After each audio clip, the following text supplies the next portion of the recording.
Kuwait کا واقعہ ہے.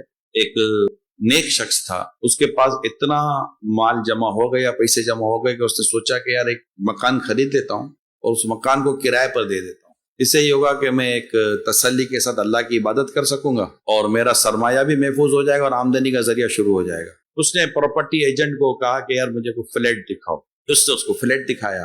اس نے فلیٹ دیکھا, ریئل اسٹیٹ والے سر یہ ڈرائنگ روم ہے, اس کو دیکھیے, یہ بالکنی ہے, یہ ویسٹ اوپن ہے, تو یہ فلاں ہے, تو یہ کھڑکیاں ہیں, تو یہ بیڈ روم ہے وغیرہ کر کے کرتے. یہ بیچارہ اس کو گھما رہا تھا. جس کو گھر لینا تھا کمرے میں جیسے داخل ہوا تو ایک کونے میں ایک عورت 2 یا 3 بچوں کے ساتھ بیٹھی رو رہی تھی, اور وہ گھبرا کے باہر نکل گیا.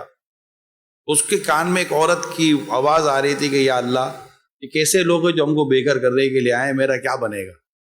اس نے جب اس عورت کی آواز سنی تو باہر نکل کے ایجنٹ کو کہنے لگا, بھائی ایک بات بتاؤ. بولا سر یہ بتا فلیٹ کیسا لگا. بولا فلیٹ تو ٹھیک, یہ بتاؤ یہ کہانی کیا ہے, یہ عورت کون ہے, بچے کون ہے. کہ ابھی یہ اصل میں ہوا یہ ہے کہ حضور اس کے شوہر کا انتقال ہو گیا ہے, اور یہ فلیٹ اس کے شوہر کا ہے. اس کے شوہر کی ایک اور بیوی تھی جس کا اس نے ڈکلیئر نہیں کیا تھا. اب اس کے انتقال کے بعد وہ بیوی بھی آ گئی, اس کے بھی بچہ ہے.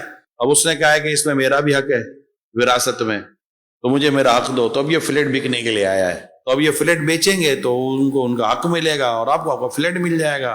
تو کہا سر یہ بتائیں نا آپ کو فلیٹ کیسا لگا. کہ فلیٹ صحیح ہے, میں کل آپ کو پیمنٹ کر دوں گا. اگلے دن پیمنٹ بھی ہو گئی اور وہ گھر آیا جو فلیٹ خریدا تھا.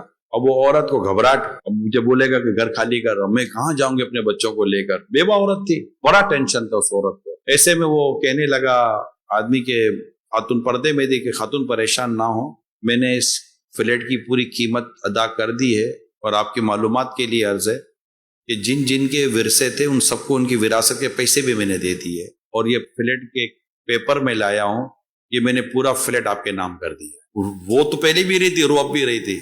پہلے غم سے رو رہی تھی, اب خوشی سے رو رہی تھی. اس کے اندر ایک عجیب سی فرحت اور اس کے اندر سے خوبصورت دعاؤں کا سلسلہ شروع ہو گیا, اور وہ اس فلیٹ خریدنے والے کو خوب دعائیں دینے لگی.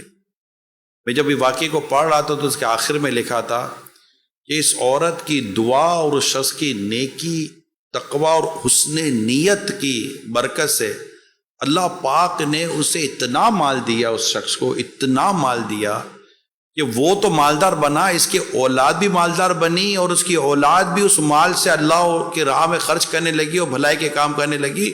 دولت مند گھرانہ مشہور ہو گیا, ایک اچھی نیت اچھے عمل سے.